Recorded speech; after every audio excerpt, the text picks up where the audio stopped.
All right. So today we're going to work into the energy current of Hanuman. And Hanuman means many things. Some of you guys might have read it in the email, but he represents devotion, bhakti to the self, bhakti to the heart. He represents taking the leap of faith. And this is really important, the leap of faith into when it's heart-centered. If it's not heart-centered or spirit-centered, then often it won't work out because it's not on the right path for you. So you really want to make sure it's from your heart that you're taking that leap. Hanuman represents a great power, physical power, and then also internal willpower. The Hanuman itself, the name, it means the broken-jawed one. So that's the softening of the ego. And I'm going to tell you a short little story as of why, and then to infuse the rest of the practice together. So the story begins when Hanuman is small, and he's half monkey and half divine being, and he's very curious, as monkeys are, and he's a little bit rambunctious, like I think children are. I don't have kids, but I've seen them, and or, of course I've seen them, but I've seen them be rambunctious. And so he gets into lots of mischief. That's the word for it, mischief. And he's gone into the woods in the forest, and he's ransacked all the altars that the sages have put forth for their prayers and whatnot. And so the sages go to the gods, and they're like, listen, like, he's got all this power, but he doesn't know how to use it because he's too young. Like, we really need to take his power from him for now. And they're like, no, we'll let him be. Just, let's take your, relax a little bit. He'll figure it out. Well, unfortunately, he doesn't really figure it out. And one day he goes and he sees the sun. Now there's more to the story, but I want to shorten it so we have time. But he sees the sun, and he's like, whoa, that's like the biggest, ripest mango I've ever seen in my entire life. And I love mangoes, and I'm going to jump and eat it. And so he takes that big leap, and he's like soaring through the sky, and he's reaching for this mango.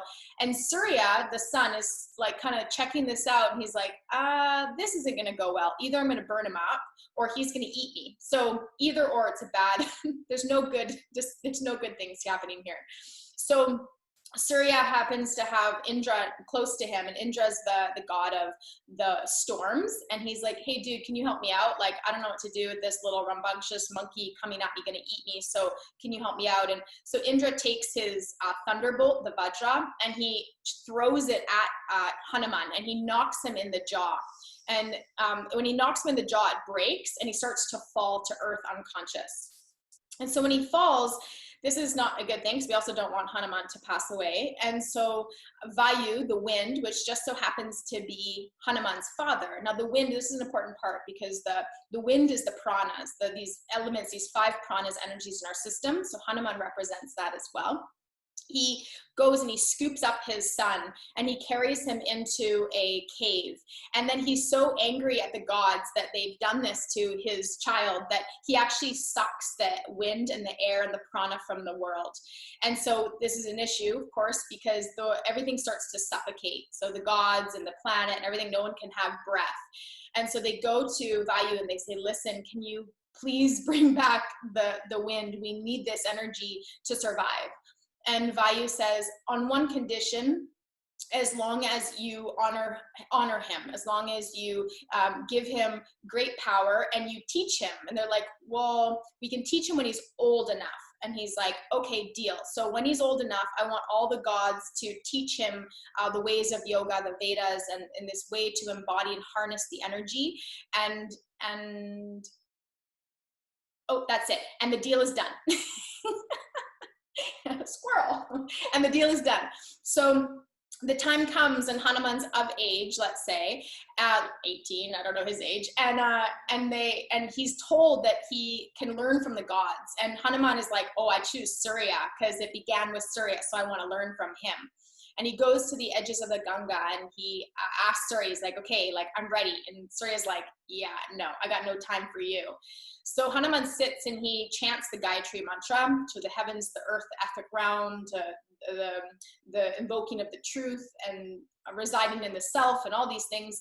And Surya finally is like, okay, I'll teach you, but I can't stop doing what I'm doing. I have to chariot the sun across the sky. So you can face me and I will teach you, and you can recite.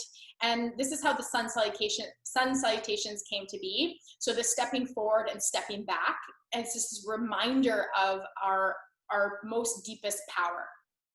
Okay, and so he learns and he goes off to become great and complete his dharma. Lot more to the story, but I'm going to cut it there. And so the key things that I want you guys to focus on today is we're going to focus on breath. So the prana, the vayu, the winds of our being. We're going to focus on a lot of sun salutations to warm the body and to remember our greatest strength. So remember our power. This is like a soul contract that we forgot when we came embodied. And so the practice is to go in and remember this power. And then the last one, is to take the leap of faith. So from the heart center, complete devotion to the practice, trust in yourself, and see what magnificence can come about. Okay, fun. So sit up nice and tall, close your eyes. And you're gonna bring your hands to your heart.